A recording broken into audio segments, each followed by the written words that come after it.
Hello, my name is Daniel Gopar, and in this video series, I'm going to be showing how to use Django, the Django REST framework, and AngularJS to create a SPA single-page application. So yeah, simple stuff. So first off, let me show you what we're actually going to be building. That way you guys know if you want to watch it or not. So I have the server running. So if I go up and go to the localhost, and ta-da, I have all of this, yada yada, just some boilerplate. So let me log in. So let me go put in something. And I typed it in wrong. Let me go again. And I think I typed it in wrong again. Well, this is nice. Am I spelling? Oh, there we go. Alright, cool. Typed it in right. So now this is pretty simple. It's just you type in commands and you save them, whatever. It's kind of like a Evernote kind of thing. So just something simple. I mean, you can just choose a number display. You can search stuff, make it easier.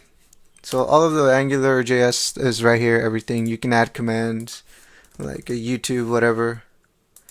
Let's pretend that YouTube is a command or whatever. We can delete right here, and also we can copy into the clipboard or whatever. Pretty simple stuff. We can also edit, update the commands, edit them, and then yeah, whatever. So yeah, stuff like that. Yeah, it's pretty straightforward. So I'm not sure. So yeah. So if you want to stick around, I will show you how to do that. So first, let's create. Let's go to a directory or whatever. So I already went to a directory, and I'm gonna create something called a directory called UYT for YouTube or whatever. So I'm gonna go into that directory. Oh, great. Oops. Oh, this is awesome. Can't even type, man.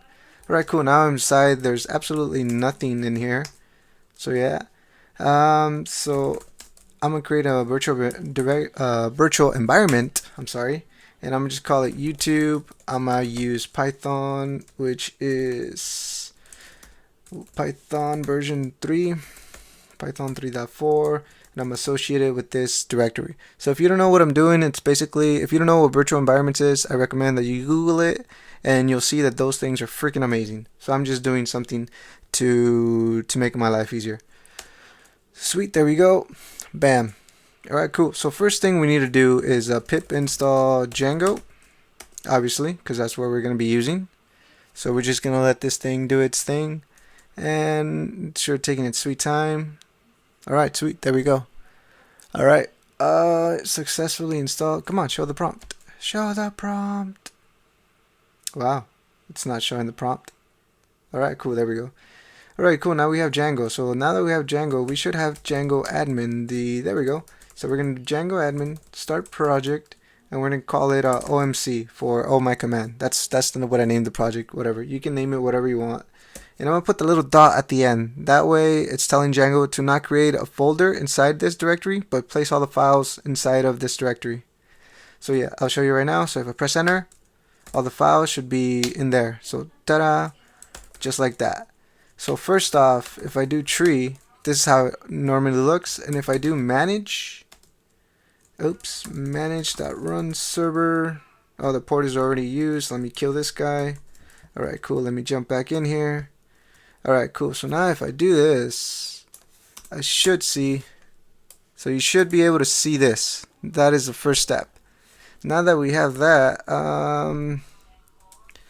oops, what am I doing? There we go. So cool, now that we have that, we're going to change a couple things. So first, we're going to make it so it makes life easier, kind of like a real world kind of project thing. So first, we're going to move OMC into a directory called config.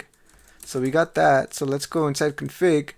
And now let's create a directory called settings. And guess what? We're going to move the settings.py into the settings, but we're going to call it as base.py. And the reason for this is because when you're creating projects, you have different settings for each stage. So for example, you have development, you have production, you have testing, stuff like that. And you don't want all of those settings to be combined in one, right? That's kind of a bad thing. So that's why we do this. And we set the settings to base. That way we can just override stuff depending on which setting we need. So there we go. And if we do ls settings, there's base.py. So sweet, there we go. Now if you try to run it, it's gonna give you an error, error, run server, yep. So no module named OMC. So we're gonna have to do a couple things around here, and to make my life easier, I'm gonna edit them with Emacs. So I'm just gonna go to the directory that we were at, normal projects, YT, there we go, config. So there's the config. I'm gonna go to WSGI file, and right here in OMC, I'm gonna do config.settings.base. So that's the pointing to the file that we just moved. And also, I'm gonna go to the settings, and I'm gonna go to base py. And whenever I see OMC, I'm going to edit that. So OMC, so well, that's right, config. I don't need to change that. So that's config URLs, config WSGI application. So yeah, so now that was pretty fast. I'm not sure if you guys got that.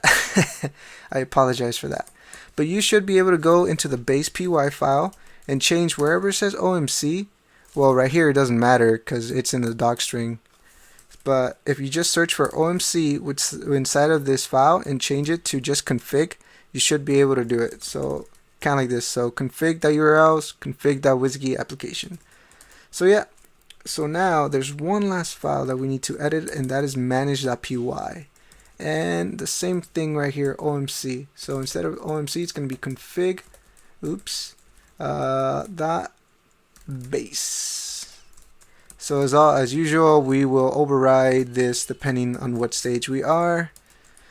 So I think now with that, we should be able to run everything. So let's go manage run server. Bam. Alright, cool. Ignore this error. That is perfectly fine. And if we go to right here, refresh it again, bam, it should still work. Previously, if you would have tried to run it, it would have failed. It would have given you the error. So yeah, that's enough for this tutorial. Hopefully it's fine. Alright, thank you. I'll continue on in the next video.